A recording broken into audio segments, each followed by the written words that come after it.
Hi, I'm Lone Candle. Since the end of the Cold War, protests that overthrew governments in Eastern Europe and Central Asia have been labeled the color revolutions because many of these movements adopted a color or a flower as their symbol. These government changes generally moved away from Russia and more in a Western direction, as well as shifted the countries toward democracy, although the long-term democratic results were poor.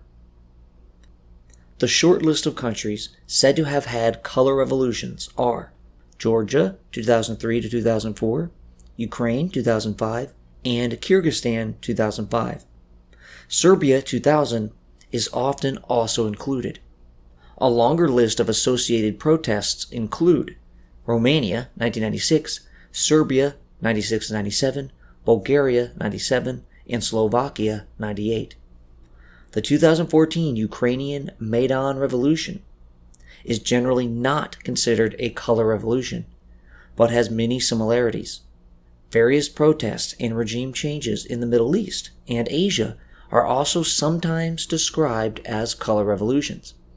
For this piece, I'm primarily thinking about Georgia 2003 to 2004, Ukraine 2005, Kyrgyzstan 2005, Serbia 2000, and Ukraine 2014.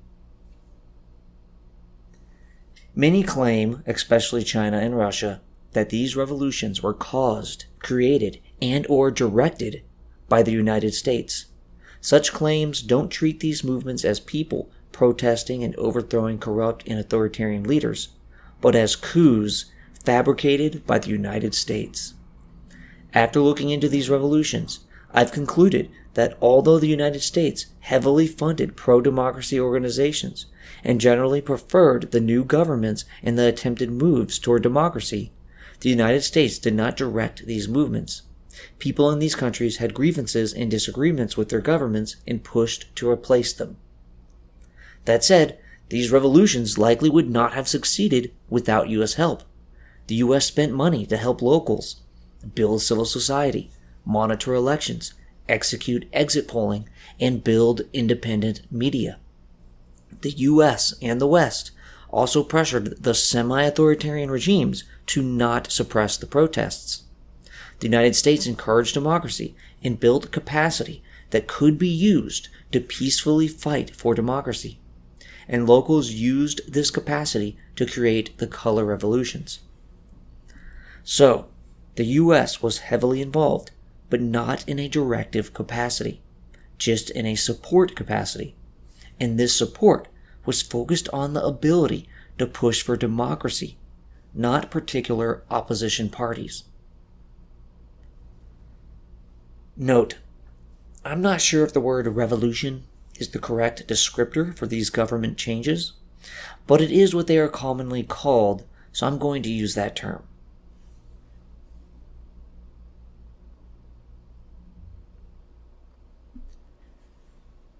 Non-governmental organizations, NGOs, helped countries have the capacity to stand up to authoritarian leaders and protest for democracy. Many of the international NGOs involved in the color revolutions were not really independent NGOs because much of their funding came from the U.S. government, and their leaders were often former or future staff members of U.S. administrations and agencies, American politicians, or involved in American politics or government in some way. The priorities of these NGOs appear to have come from the U.S. government. In 1983, Reagan created the National Endowment for Democracy, NED, to use non-governmental efforts to strengthen democracy. 97% of its funding came from the U.S. State Department, and the other 3% came from conservative groups. Arguably, the NED is an extension of the U.S. government rather than a true NGO. It channeled funding to organizations like the National Democratic Institute for International Affairs, NDI, the International Republican Institute, IRI, the International Foundation for Electoral Systems, IFES, the International Research and Exchange Board, IREX, and Freedom House. The NED, philanthropists like George Soros, and other Western sources heavily funded local pro-democracy NGOs.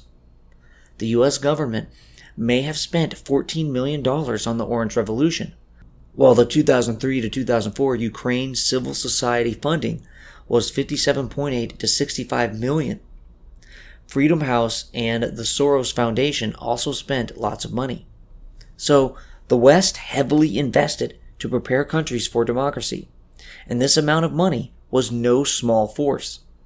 From 2003 to 2004, the State Department spent $26.5 million on democratic reform in Kyrgyzstan, a country of 5 million people. In both Ukraine and Kyrgyzstan, the real numbers may be higher. Americans and Europeans spent $80 million in a year and a half to support the Serbian Revolution. While this assistance didn't directly spark any particular protest or revolution, it did help tip the balance of power toward the oppositions. Although the U.S. interventions were officially neutral politically and focused on democracy promotion, certain candidates used these funds to advance their political careers, while others did not. The U.S. government also clearly had their preferences. Some money got to opposition groups supporting particular parties or candidates.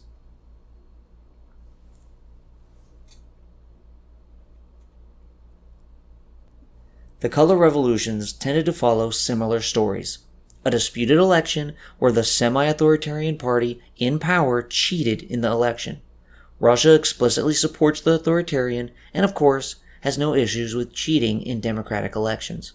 The opposition, while not specifically supported by the West, draws on capabilities funded and trained by the West to demonstrate that the election was in fact fraudulent, and uses organizational skills partially granted by NGOs to protest and eventually replace the current rulers.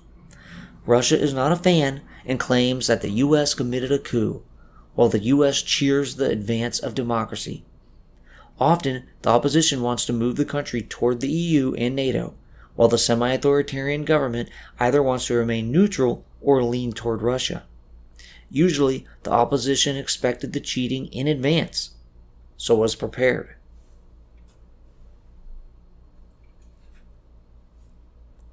In order to reject a fraudulent election, first you have to know that it's fraudulent. NGOs trained people in election monitoring and exit polling. These things provided key evidence that the official vote appeared off. Without them, people would feel that they were cheated based on who their social group supported. But exit polling and monitors provided a stronger basis for claims of cheating.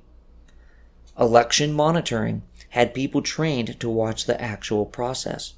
They could blow the whistle when things didn't look right. Monitors highlighted irregularities. Election observers watch and take note, but do not interfere with the election. Formal monitors use forms that detailed all issues in writing. The combination of monitors and exit polling allowed organizations to conclude that the current leaders did not win and the official results were fraud. Opposition forces then used this to justify their protests and demands. The West provided financial and technical assistance for these operations.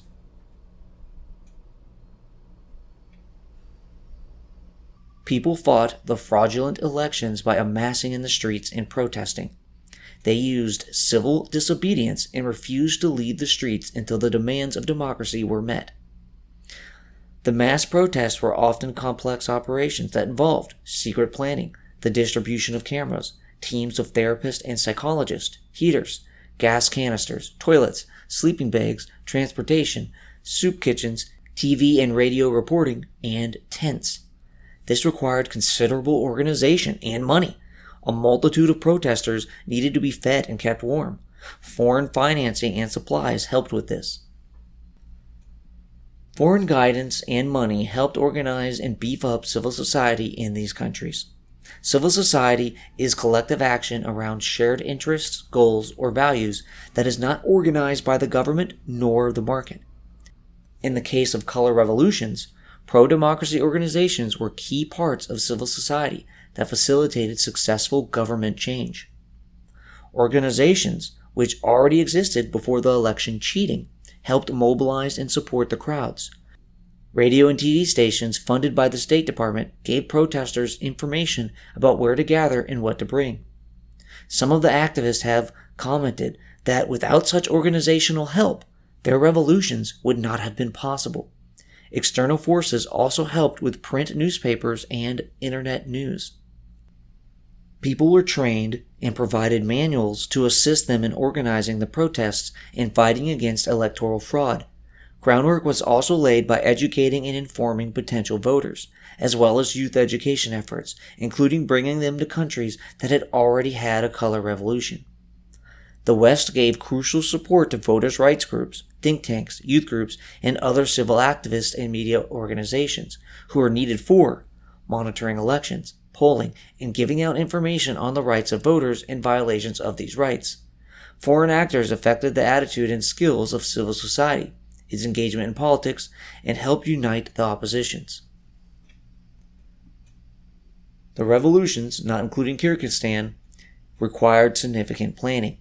Oppositions being successful in elections is difficult and requires skilled work and organization that must get voters registered, get them to vote, particularly new voters who haven't voted before, support the opposition, do grassroots campaigns, build a united coalition, demand that votes count, gather the evidence that the opposition in fact won, convince the citizens that this evidence is more valid than the official vote count, and be prepared to actually take office. Civil society and political actors like opposition politicians and parties worked together to discredit the regime through a negative campaign while pushing for people to vote in a positive campaign. Then, when the current leaders cheated on the election, these groups flooded the streets until the leaders either stepped down or crushed the protests. This was a repeated strategy in the color revolutions. Civil society facilitated the human capital, experience, mobilization ability, information, and viable and united opposition needed for the color revolutions to succeed.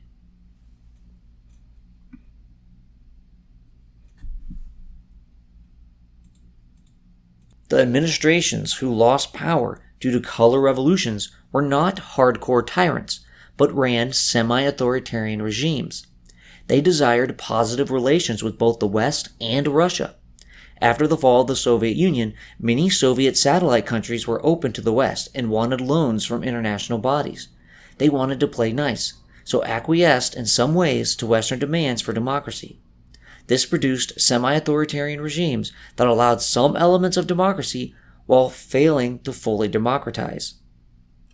This is how foreign-funded NGOs, whose interests may conflict with the ruling regime, were allowed to become so entrenched in these countries.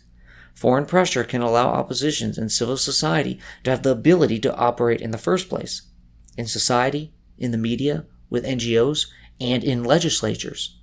Foreign pressure can keep media more free, civil society more pluralistic, and society more open. This facilitates mobilization by oppositions. Importantly, if governments care about credibility in Western eyes, then they can be pressured by Western countries to accept electoral outcomes, step down, or at least not violently repress protests.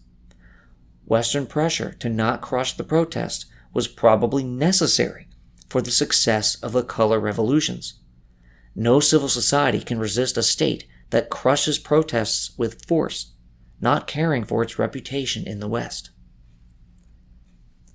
Western aid and penalties also play a role in affecting governments' behavior. Western pressure can convince governments to use democratic language in justifying their authority. In the context of leaders using democratic language to legitimate their authority, cheating on elections destroys a regime's legitimacy.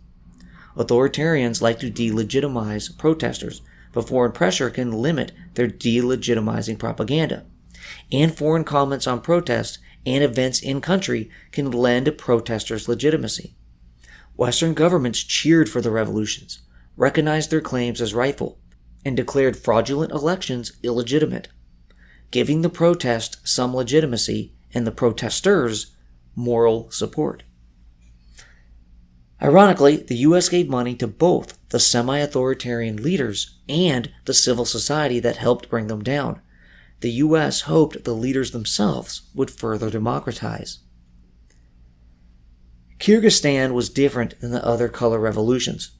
The regime employed countermeasures that were later expanded upon by leaders in other countries. While in Serbia, Georgia, and Ukraine, the protesters had been young, urban, educated, and guided by strong political leadership, in Kyrgyzstan, the events were more of a spontaneous revolt of the periphery against the center.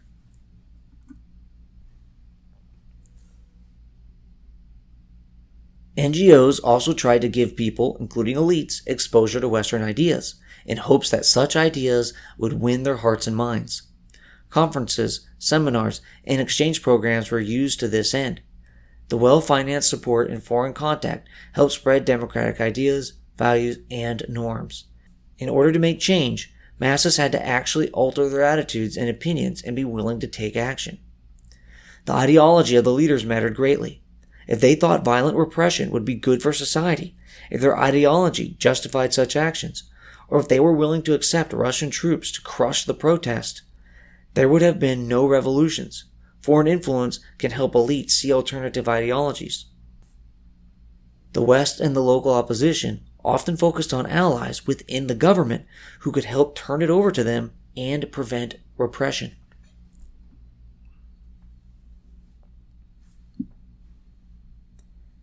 After one color revolution happened, activists from that country would work to organize people in other countries. For example, Serbians and Georgians who helped overthrow their leaders acted as consultants to Ukraine, and Serbia learned from Slovakia and Croatia's election monitoring organizations and get out the vote campaigns. U.S.-funded organizations facilitated contact and training between activists from different countries. Slovaks got help from Bulgarians and Romanians, who were influenced by Serbia's 1996 protests that didn't change the regime, but got concessions. After Serbia's successful 2000 regime change, they helped the Georgians in 2003. Ukraine was aided by Serbs, Georgians, Slovaks, Poles, and Czechs. Serbia played a large role in training people from other countries in the tactics of revolution. Serbs both traveled to these other countries to help, and activists traveled to Belgrade to learn from Serbia's success. Activists have said that meetings with more experienced people helped them better structure the organization of their protests. Interviews with Western democracy promoters, opposition members, political parties, youth organizations, and NGO leaders said ties to experienced regional helpers were important.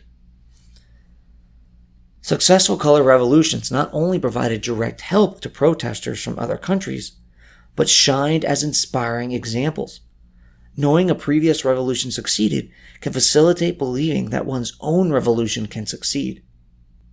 So, the West wasn't the only foreign influence in the color revolutions.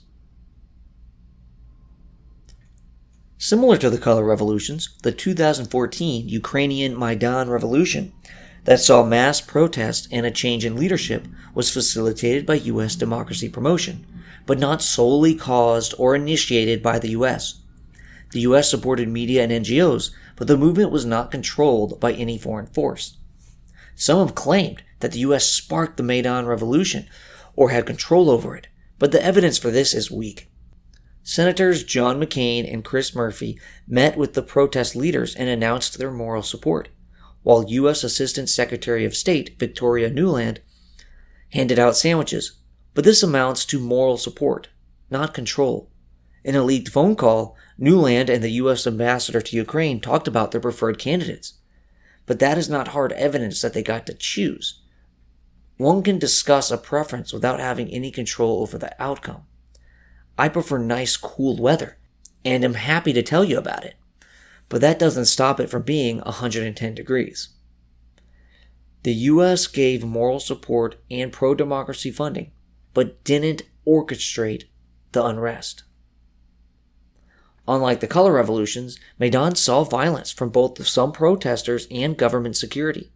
While the U.S. condemned aggressive actions from the protesters, it also kept up its pressure on the government and blamed them for the escalation.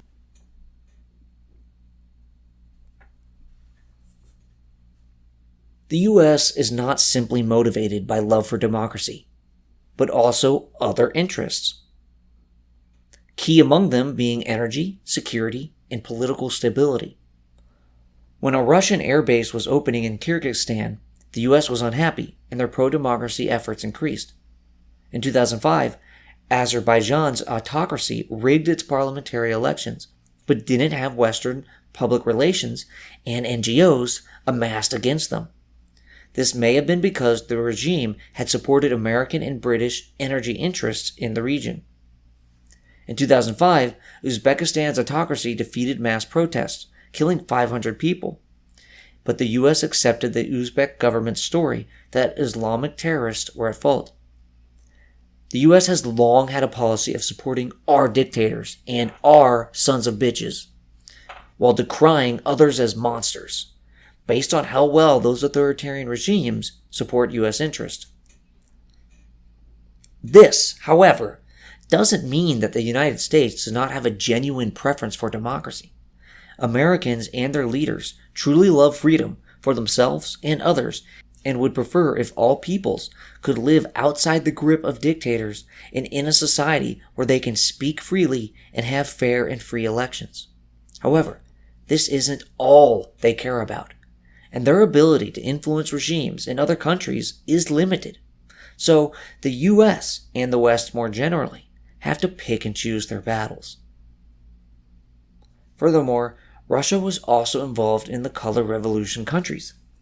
So the US choosing not to fund civil society wouldn't be leaving these countries to decide for themselves, but leaving them to the powerful influence of Russia, a country that prefers autocracy and leaders loyal to Russia, whether or not this is good for the locals.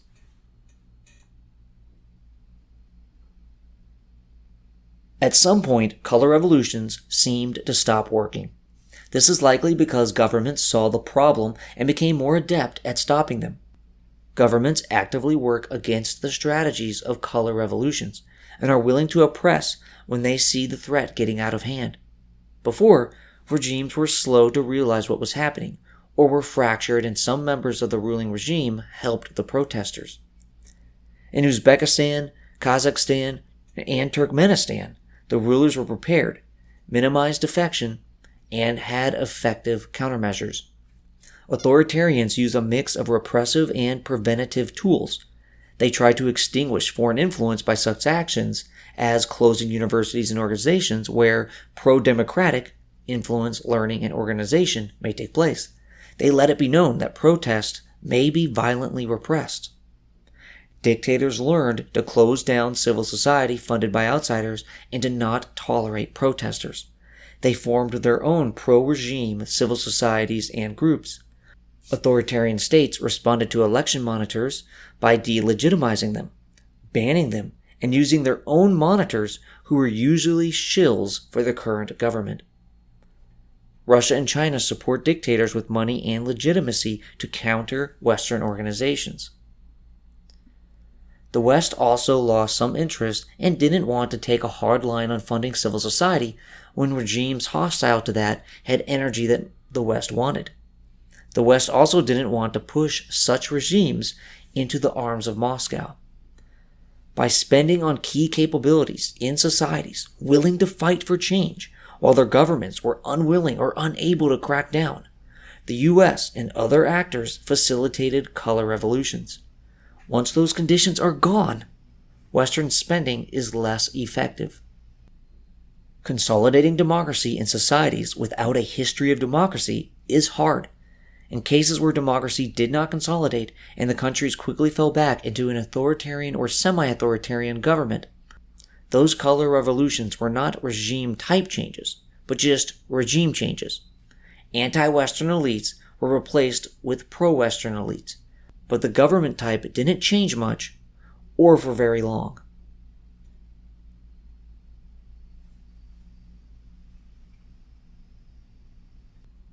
Even writers critical of U.S. involvement agree that while U.S. influence may have been necessary for successful color revolutions, it was not sufficient.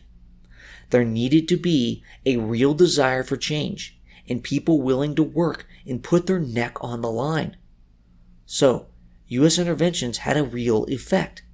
but they didn't single-handedly cause the color revolutions.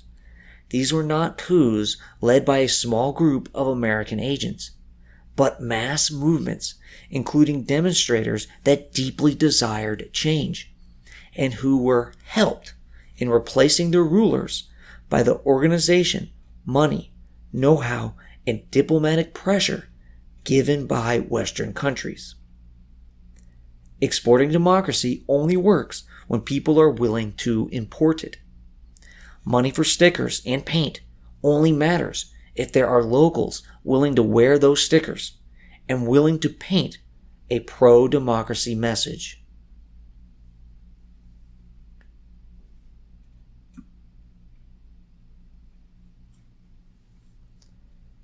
I'm Lone Candle. Like me. Comment me.